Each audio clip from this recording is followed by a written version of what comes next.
Trust in human-robot interaction is becoming more and more relevant with robots moving into dynamic and social environments.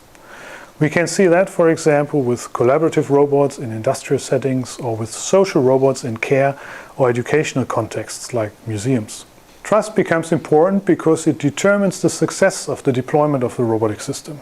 It has been clearly shown that trusting a system not enough leads to suboptimal use of the system.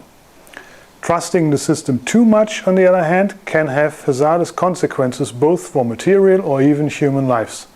For example, when the system is not monitored appropriately. Thus, ensuring that the user or operator has an appropriate level of trust is key for the utilization of a robot.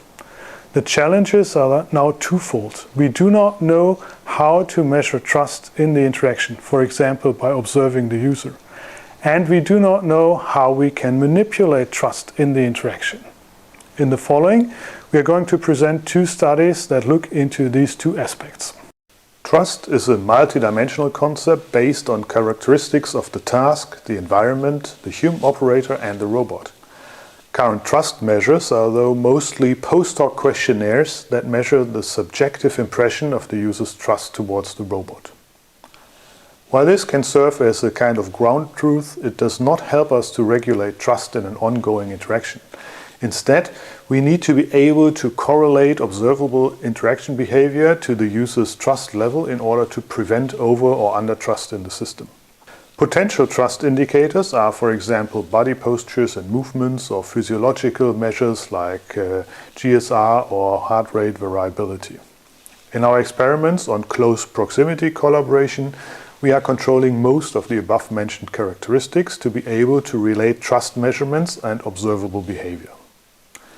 We can see how the changes in the robot's operating speed, for example, but also in the robot's placement or the task itself influence behavior and trust measurements.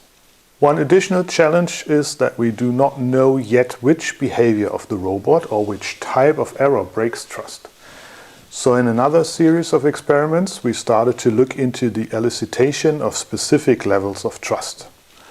In this study, Pepper serves as an instructor in a building task. We looked at two variables, a robot that recognizes the user's task behavior correctly versus one that has recognition errors.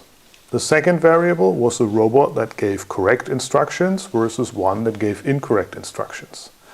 Results show that we are able to control the user's level of trust by these manipulations, which now allows us to examine in a principled way the relation between trust, robot behavior and observable user characteristics.